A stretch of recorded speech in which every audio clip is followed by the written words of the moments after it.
So we're going to learn about the inverse trig functions today and how we use our unit circle to evaluate inverse trig functions. And before we talk about that, real quick, little note here. SAT, it's coming up. My juniors, starting on Monday, there's free SAT tutoring with me in here after school. And then there's 2 free practice tests, February 8th and 22nd. They're full practice tests, and you'll use the app and score them on your phone and get all of your information uploaded to your College Board account, and then eventually it'll take you to Khan Academy and it'll give you individualized tutoring. It's amazing. You only have 2 months until your SAT test though, guys. So, Daniel, do you have some advice for them? Do better than Daniel. Hey, that's his advice. I guess do better than me. Because you didn't prepare for it. No, I did pretty good though. You did okay. You didn't Especially prepare. for not preparing. Yes, ma'am. No, they're all free. What It's I've wonderful. heard was don't study at all. That is horrible advice. Because it's supposed to be an aptitude test. Yes, but you need to familiarize yourself with how they ask questions. So that is something that most kids are not aware of. We will do some prep in PreCalc, but it's going to be last minute. Read. Well, yes, you do know how to read. That's a good plus. There you go. Great advice. Right. All right, so here's what we're going to see today. Some of the things on the screen right now are old questions that I could have asked you before today. So for instance right here, this is an old question. Sine at 30 degrees. That would just be either off the top of your head or you go visit your unit circle. Well, go look at your unit circle. What is the sine at 30 degrees? It's 1/2. So another way of asking that same question would be to set up an equation that says 1/2 equals sine theta. So what that truly means, if you want a visual representation for it, it's the sine function graphed alongside the line y equals 1/2. And how many times does that intersect? 4. In this domain, only 4. An infinite number. Now there is a different pattern to it, right? So the answer to this question is there's a whole lot of answers. But when you type this on your calculator, if you do inverse sine, your calculator only provides one answer. That's because your calculator is set up to understand how inverse functions occur. All right, before we move on in trig, I want to bring you back to a really old concept back from last semester. What I have here, the sine function, I know if the sine is a function because it passes the vertical line test. What about his inverse? No. The inverse is not a function. Why? Because it doesn't pass the horizontal. Yeah.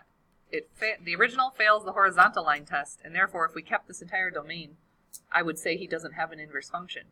But according to my calculator, yes he does. So what the mathematical community decided to do was restrict the domain on the sine function, which then would allow you to take the inverse function. Alright, so here's what they did. They took the sine function, and they said, you know what, let's start it at -π/2, and let's stop it at π/2, and that creates this little shape. Now, on that little squiggle, would that pass the horizontal line test? Okay, so in that, domain restriction would allow you to say this has an inverse trig function. So here's what it looks like. So a couple of things to point out to you guys. The domain and range flip-flopped. So originally the domain went from -π/2 to π/2, so his inverse has range of -π/2 to π/2. And then the original has a range from -1 to 1, which means the new guy has a domain of -1 to 1. So here's the fun part. We all get to try to draw this on our notes. So in your notes packet, you have some space right here where I give you the original sine function. We're going to restrict the domain, and then we're going to graph the inverse sine function. So do me a favor, kind of draw some lines where you think π/2 would be, and -π/2. This is the original guy, getting restricted. Okay, a couple of things to point out. Remember how we just talked about domain and range flip-flopping? So the range used to be -1 to 1, so on my inverse, my domain will be -1 to 1. That's super not straight. And then my domain used to be -π/2 to π/2, which means this guy's range will be that.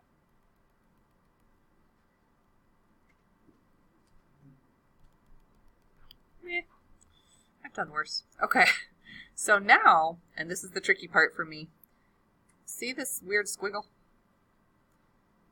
The inverse to that weird squiggle would be if I reflected across the line y equals x. So instead of like dipping this way, it's going to dip this way. So it's going to be a reflection. So here goes nothing. I'm going to try drawing the reflection to that. And it ends up looking, hey, that was really good. I was so nervous. It looks like that. That, my friends, that little piece is the inverse sine function. So some notation, guys, instead of calling it just inverse sine, I kind of wrote over this, but it's also known as arc sine. That's the official name of this function. This is the notation lazy mathematicians have used because it matches all the other inverse notation we've used in math. It's only that little squiggle. That's it. So that's why we have this cute little half unit circle page. You guys are going to bust out your marker now. Choose your favorite color that's going to represent arc sine. I'm going to use blue.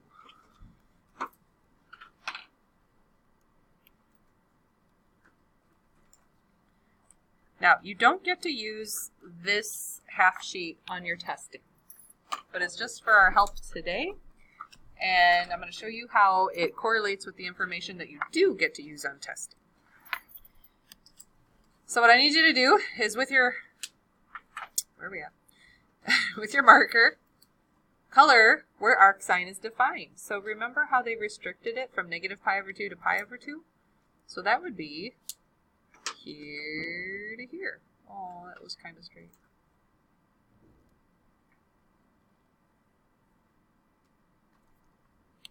Oh, but before we do something, I do notice there's some missing pieces of this unit circle. Have you noticed how they haven't filled in the radians down here? There's a reason for that. Remember the restriction on the domain? They called it negative pi over 2 to pi over 2. So when you go to label all these radian measures down here, you can't call this like 11 pi over 6. You got to give it his name that refers to the domain being started and stopped at negative pi over 2 to pi over 2. So give me another way of saying this. Negative pi over 6. Very good. So fill that in for me. This is really negative pi over 6. This guy would be negative pi over 4. And this guy would be negative pi over 3. And finally, this quadrantial down here is negative pi over 2. So for today, when you answer questions that are inverse sine or inverse cosine or inverse tangent questions, you can only talk to me about answers that are within their allowed domain. Or in this case, range, I guess. So a kid who calls that 3 pi over 2 and wants to know why they're wrong, well, the answer is arc sine is not defined at 3 pi over 2. It's only defined at negative pi over 2. I got to be real picky about that, okay? So this is not on your packet. You're just kind of watching with me and using your unit circle with me. And I think what bothers kids is they're not really sure how to interpret this question. This is asking you, where would this be true? And you can only look at the places where arc sine is defined. So remember, arc sine is defined here and here. So look through your unit circle and tell me where you get a sine function value of square root of 3 over 2. At pi over 3. Okay, that's the answer. Right? Not too bad. All right, now this question is asking you, where is your sine function going to produce a value of negative 2 pi? Now this is intentionally tricky. They're trying to trick you right now. Pi is a thing. We know it. What is negative 2 pi? 3.14 blah blah times 2 would be, or negative 2 would be like roughly negative 6.28. This is asking you, where is your sine function going to come out to a value of negative 6.28? They're trying to trick you. This is sine, right? Kinda. This is 1. This is negative 1. And negative 6.28 would be down here. If they wanted that, they would have written this. Do you see the difference?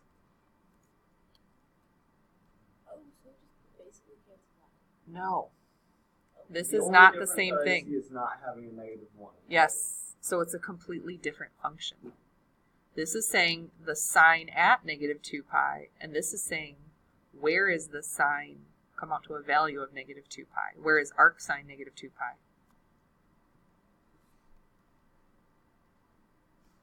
So arc sine sine to the power of -1. This is arcsine. Yes.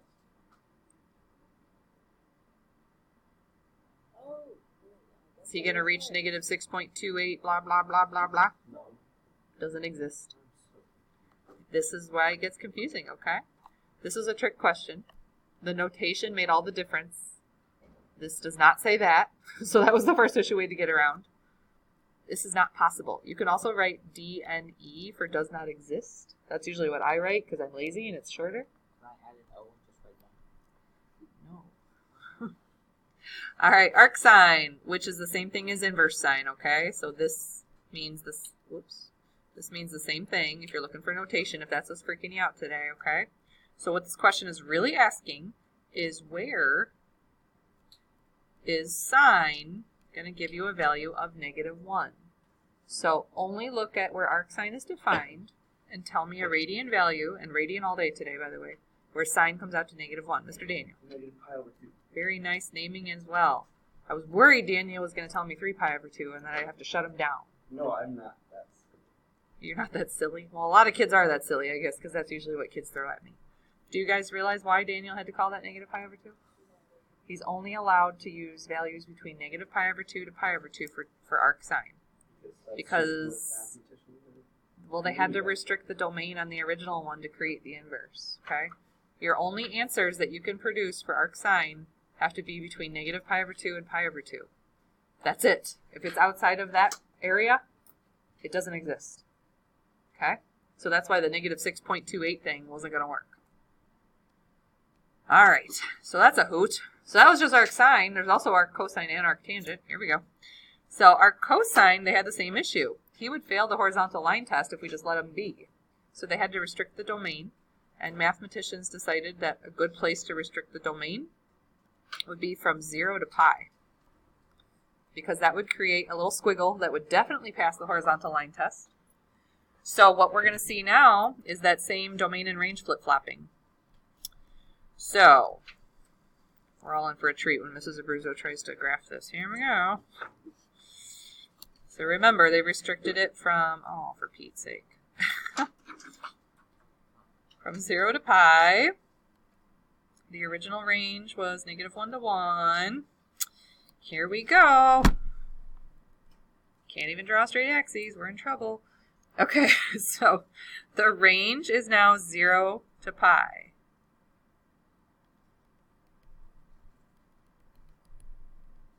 For arccosine.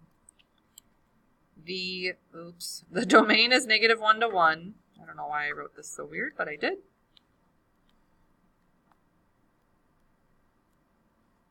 So the domain and range flip-flopped. And if you look at your little squiggle here, it would have to reflect from here. I need a little assistance with that shape. I'm having a hard time visualizing it. It needs to look like this. Okay? It's going to be so bad. Oh God, it's just a line, Abruzzo. That's not even close. Okay, can you pretend that that's what that looks like? It's super supposed to look like this. Hopefully your picture looks better. I'm never going to make you graph this ever again in your whole life. So don't worry about this. Okay. So now what we need to do is we realize they restricted the domain on cosine from 0 to pi, which means the arccosine's range is restricted from 0 to pi. So I go back to my little unit circle friend. I use a different color, and I mark. I'm going to use this guy for cosine.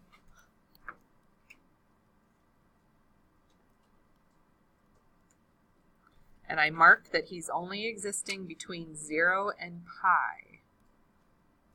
So, like, oh, shoot. I didn't want to do that.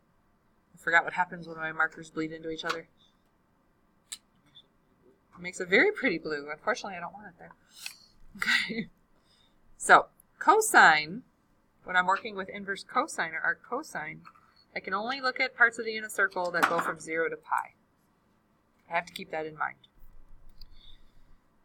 All right, let's see some examples here. These are not on your paper, so you're just helping me out and you're taking a peek at your unit circle while you do it. What I like about our cosine is they don't have weird names. Like sine had that issue of going negative pi over 2 to pi over 2, so we had to make sure we named them right. Cosine is just what you always thought it was, so it goes from 0 to pi. So just you don't have to do anything weird. This, So cosine. yes. This means arc cosine. Yep. Another way to say this exact question would be arc cosine. Whoops. Come on, pen. Basically asking the same thing every single time. No. They're gonna really mess with me in a minute. You're gonna like feel bad for your poor dyslexic teacher in a minute. Because they're gonna switch it up. They're gonna be like, cosine, arc cosine. Because those are different questions. And they're just gonna mess with me. We're gonna do composition in a minute. You'll see. Okay, these mean the same thing. Arc cosine, negative square root of 3 over 2. Inverse cosine, same thing. Also means cosine of what angle produces negative square root of 3 over 2. So here's the key, guys. You can only look from here to here. Tell me, where does your cosine come out to negative square root of 3 over 2? Boom, right there. 5 pi over 6. You see it? Yes. Okay. And always radians today. Radians. So the answer to this question would have been 5 pi over 6. So good news about arc cosine, you don't have to do weird naming. That's what I like about it. This question, again, they have a different notation, but it means the same thing. Arc cosine also means this. Also means this. Where is the cosine function giving you a value of 2.5? Never. This is a trick question. So you can just say does not exist.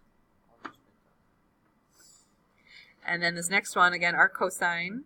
So you can use this notation or arc cosine, or you could think of it to say this. Where is the cosine coming out to a negative 1/2? That sounds appropriate. I'll take that answer. Okay. Notice how Taylor was just focusing on quadrants 1 and 2, because that's the only place that arc cosine was defined. Okay, and then there's tangent. Tangent is like the bane of my existence today and pretty much every day. I hate tangent so much in this lesson. Okay, first of all, look at your unit circle. Does it flat out tell you what tangent is anywhere? No. So first of all, you got to calculate tangent, which means you got to remember how to calculate tangent. How do you calculate tangent? Sine over cosine or y over x. True.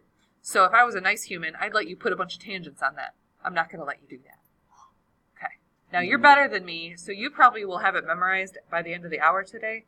But then I have to remember, like, okay, one of them has tangent of like square root of 3 over 3, and the other one is square root of 3, and of course, for 20 years of doing these questions, I still can't remember which one's which. So every time have a tangent question, I have to calculate it by hand. Every flippin' time. So it's not the end of the world. If I can do it, you can do it. The other thing that bothers me about tangent is I forget that tangent has asymptotes. So, one thing I'd like to point out to you. When you have an asymptote, whether it be horizontal or vertical, you can't get there. So while on the other ones, they had the definition for their domain and range had equal to bars, where you actually had ordered pairs on the ends, tangent does not.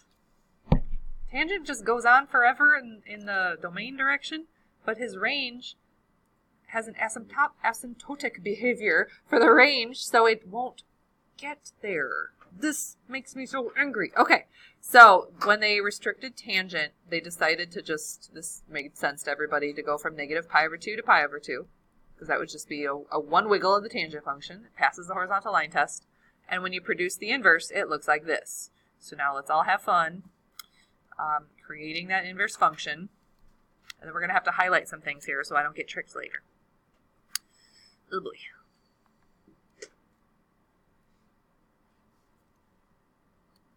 So my range for inverse tan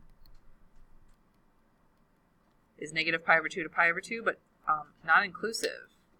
Notice there. Does not include the endpoints.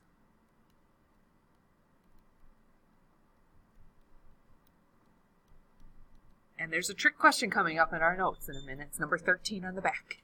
And it gets me every time. Because I'm all like, oh, I know the answer. And then I forget the tangent doesn't have endpoints. I'm like, grr. Y'all looked at 13. Put a little frowny face next to it. Every year I got to stop and go, think, wait. All right, so I'm not going to bother marking off the domain because it doesn't actually end. But, you know, I can squiggle in a tangent function, or in this case, an arc tangent function. Oh, that's beautiful, Mrs. Bruce. Nice job. Thank you, kids. All right. Yes. So unfortunately, tangent, not obvious. We might have to calculate tangent. It is sine over cosine. I guess there's nothing stopping you from filling in tangents on that little half sheet since you don't get to use it on the test. But knowing that we don't get to use it on the test, I think it's better if you struggle through your homework without that assistance. Yes, that's my thought. All right, again, these are not on your paper, so just help me out here, guys. Arctan, so this new guy, it's asking me, where is your tangent function going to come out to negative square root of 3 over 3? Oh, we need to go visit our circle again. The reason you only have 2 markers is because where you marked up arcsine, that's the same place you would have marked up for tangent. So just write yourself a little note that this is arcsine and arctan from negative pi over 2 to pi over 2. So bad news again for tangent. It has that stupid naming thing where I got to go from negative pi over 2, so I got to be careful that I'm calling everything the right thing down here. Ugh, yeesh. Tangent. It's really on my bad list today. Here we go.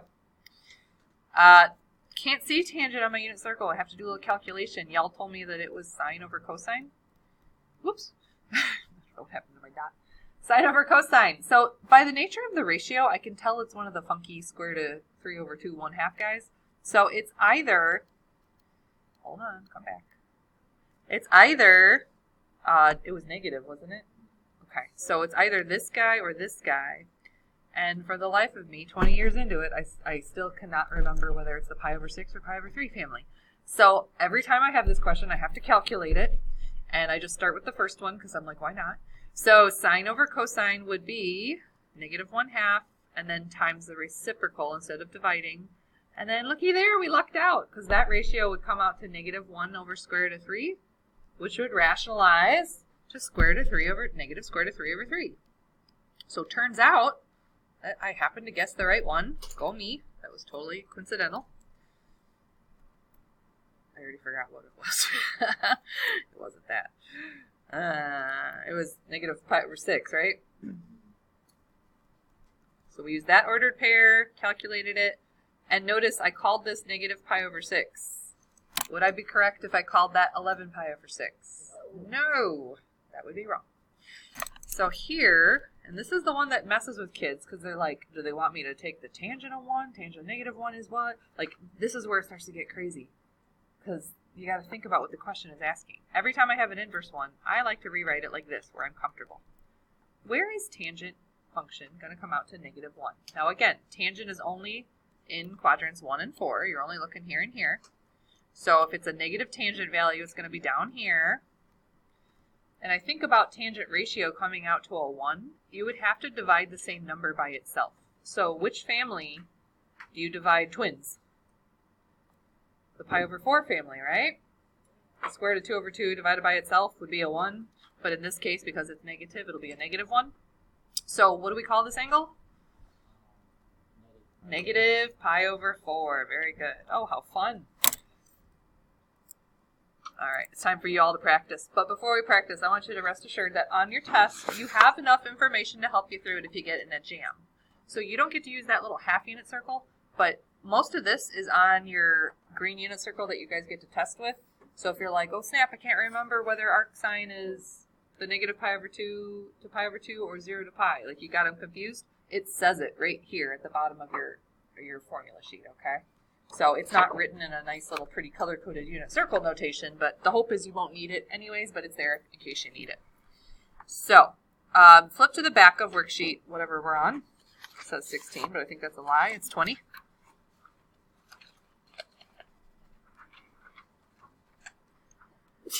All right, guys, it's about to get crazy.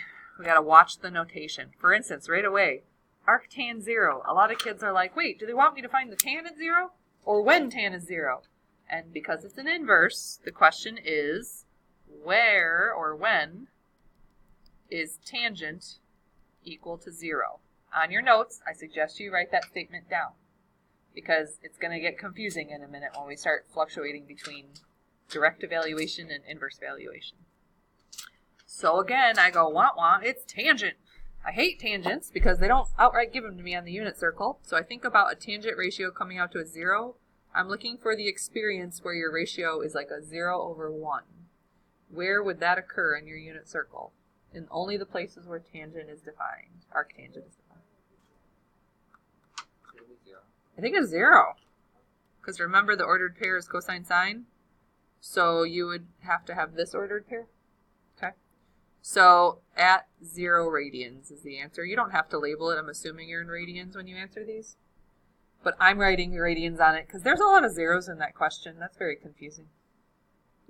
So number 2 is, again, it's an inverse question, arc sine. So it's asking you, where is your sine function going to give you a square root of 3 over 2? So remember, you're only allowed to look a couple places for arc sine. You're only allowed to look here and here. Check it out. And in radians, tell me what the value is.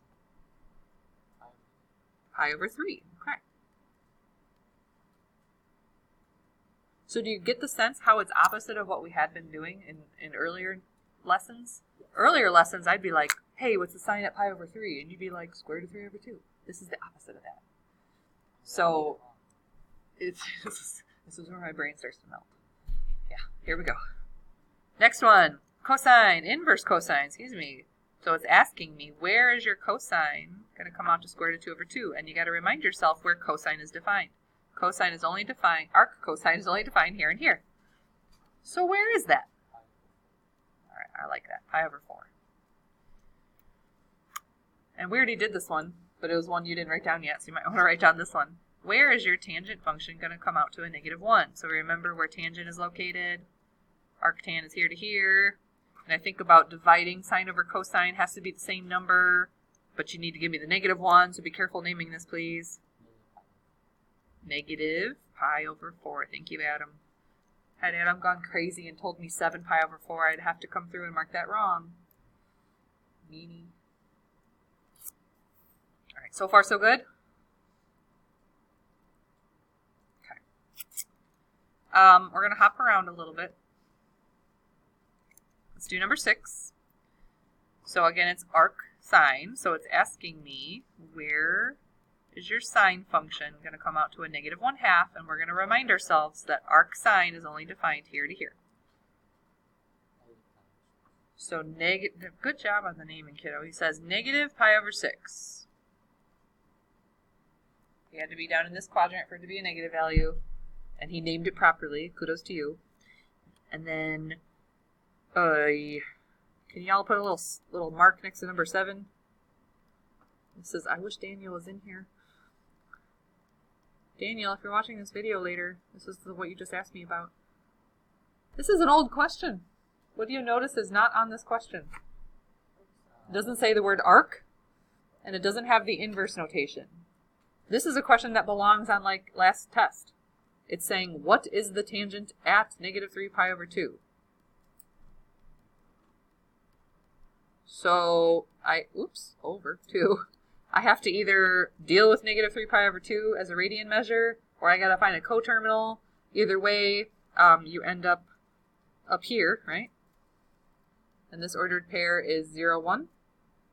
So the tangent at -3 pi over 2 is 1 divided by 0, better known as undefined value. So I would argue that that question doesn't even belong in this lesson. But I'm glad we were able to have an opportunity to notice the difference. Tangent is an old question. Arctangent would have been the new question. Daniel, this is what you just asked me about. Number 7 in our notes. That's what it looks like when you're seeing an old question. See how it doesn't have the word arc?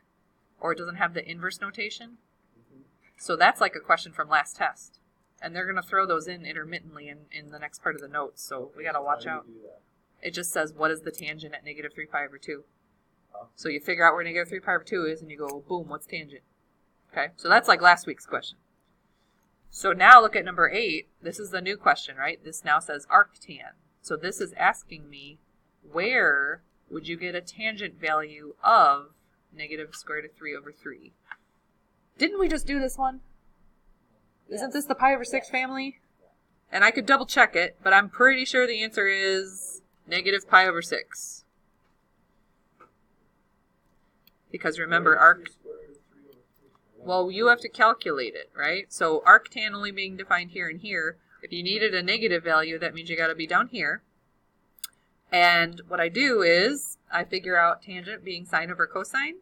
So a couple problems ago, I just had to make a guess. So I took the first ordered pair I saw, which was square root of 3 over 2 comma negative 1/2.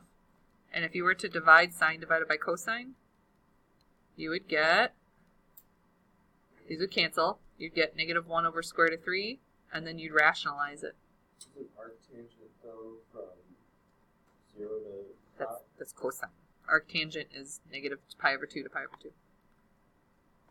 So your colored unit circle should look kind of like this. Sine and sine and tangent are here to here. Our cosine is here.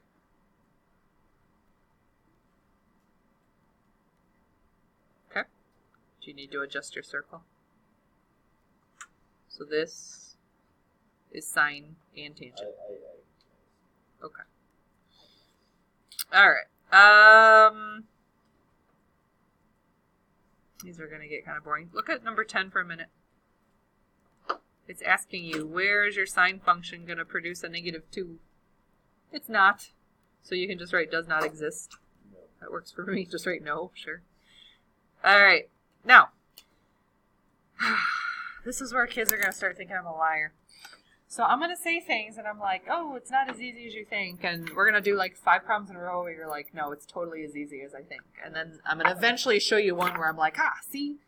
And that's kind of how it's going to work. Composition of functions would be one function embedded in another function. So if you think about algebra, when you apply an inverse function to the original, they should undo each other. Like that's the point of them. Unfortunately for trig functions, because we've restricted their domain for their inverses, or their range for their inverses, it's not as simple as that all the time, because maybe you're in the wrong quadrant. So I'm going to tell you to not just assume things magically cancel out.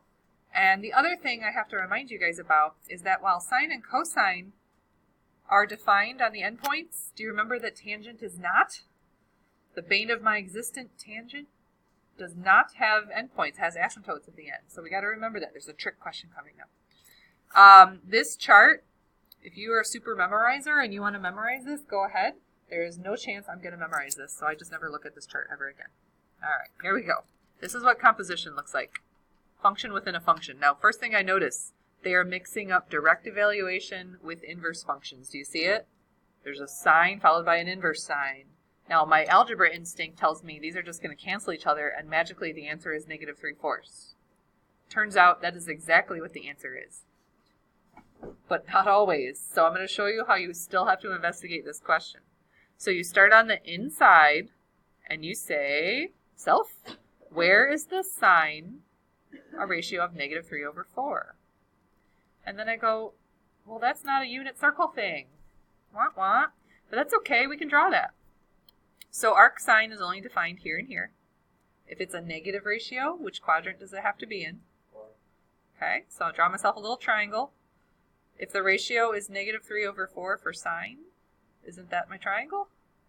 Now, I could do Pythagorean theorem and find the other leg. It's square root of 7. 5 would have to be the hypotenuse if it was a 3, 4, 5. Oh, right. Yeah, good call though. I don't actually need the square root of 7 because now I look at the rest of the question. It says, find the sine of this particular angle. Okay. So the answer is negative 3/4. And you're like, well, that was dumb. So I'm just going to ignore every piece of advice you've given me and just say, they cancel. So like, for instance, on number 12, you're going to be like, cosine and inverse sine cancel. The answer is pi/2.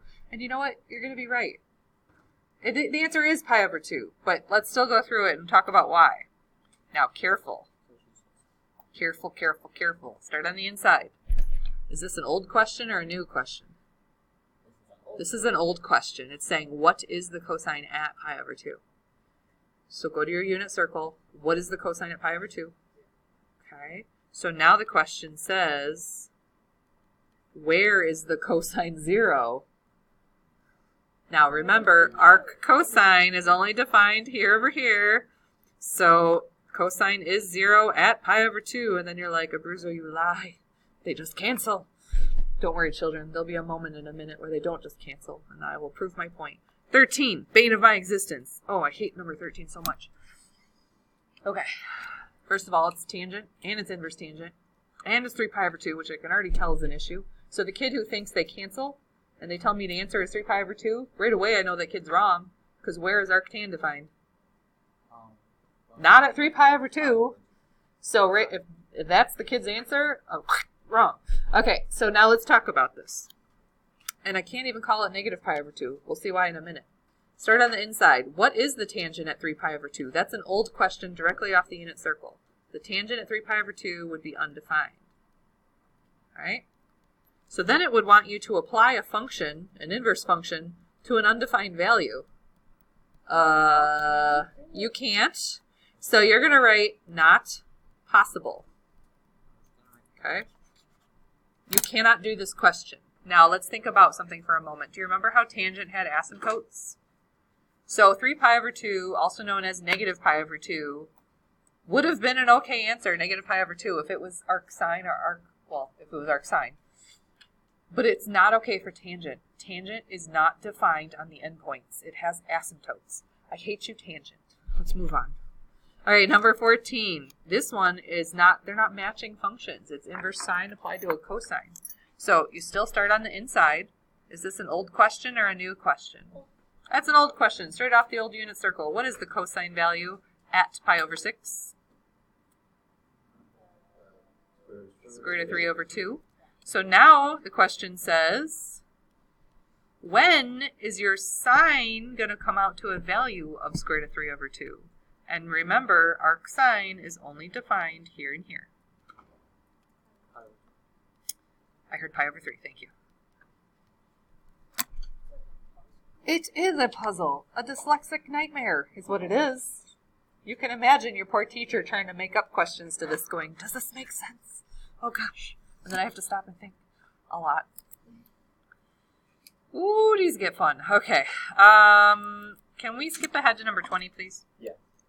Now you have a different problem. I think you have 5 pi over 3, don't you? Yeah. Okay. So this is my moment of retribution. This is the kid who's like, everybody's out the answer is 5 pi over 3, they cancel, I ignore everything you say. Yeah. That kid's wrong. Finally, they're wrong. And I'm like, maybe you should listen to your teacher once or twice. Kid. It's you, Daniel. It's you. No, I'm teasing you. You always listen. All right, let's talk about the inside here, guys. This is an old question. What is the cosine value straight off the unit circle at 5 pi over 3? Me neither. Look at your unit circle. 5 pi over 3 is down in quadrant 4. Yeah, it's, wait, what? Cosine. Sine? Cosine? Cosine. 1. It's 1/2, yeah. So now it says inverse cosine 1/2. But stop and think, guys. Inverse cosine is only defined here to here. So find me a place from here to here where you get a cosine value of 1/2. Pi over 3. Thank you.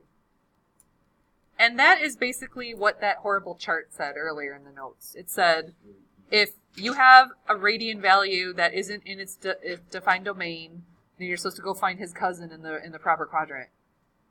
Like, it's not the end of the world. Just that chart is not worth memorizing, in my opinion, but do what you need to do. All right, look at 21. 21's a hoot. You ready? Wowzer. Okay. Let's start on the inside. That seems like a safe place to start. This first thing I'm boxing in, inverse sine 1. Is that an old question or a new question? That's a new question. It's asking you when, for arcsine, does it give you a value of 1? All right. This also is an old question, or sorry, a new question, excuse me. When is cosine when it's defined? When is cosine a 1/2? Make sure you're in the right quadrant. Say it again. Thank you. That is the interior of this problem. And then we're supposed to take the tangent of that. All right, go back to 4th grade for a minute. Pi over 2 minus pi over 3. What is that? Oh, my fingers just got stuck. What is this?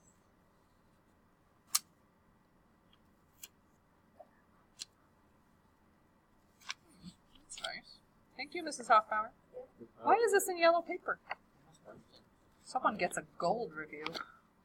Pi over 6, thank you.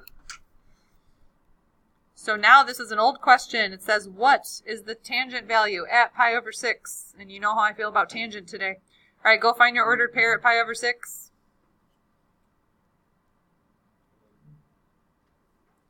Tangent would be sine over cosine. I should have this memorized by now. We've done this question like a whole bunch. Isn't it tangent? Yeah. No, child. So 1 over square root. Sine over cosine, y over x. Oh, You knew that. All right, so it's 1 over square root of 3, which the gentleman already rationalized for me, square root of 3 over 3. And that is like the 3rd time today I've had that same ratio. And do you see what happened? I've had to calculate it every single time. Dum-dum Abruzzo. It's okay. What do you think? it's not that bad. It's not that bad? Okay. You should help us with our. No. Why is 22 so big? Why is 22 so big? Oh, the font? I don't know. This is really important, I guess. Let's look at 22. So arctan, oh god, -3. Okay, is this a new question or an old question? Let's start there. That's the new stuff. Alrighty. So I'm thinking about arctan and where we'd be looking and where we're defined. So we're only here to here. So if this is a negative square root of 3 value, oh, tangent. All right, first of all, what quadrant specifically am I looking at? 4. Yeah, down in quadrant 4. All right, Abruzzo, don't fail. The pi over 6 family was the other guy, so this must be the pi over 3 family. Yeah? Now, if you don't trust me, what is... It does make sense? Because now I'm paranoid. What's what? Well, what's the ordered pair at the negative pi over 3? 1/2 So if you were to calculate the tangent ratio...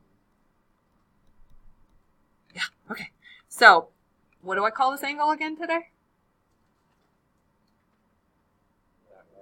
Okay, good.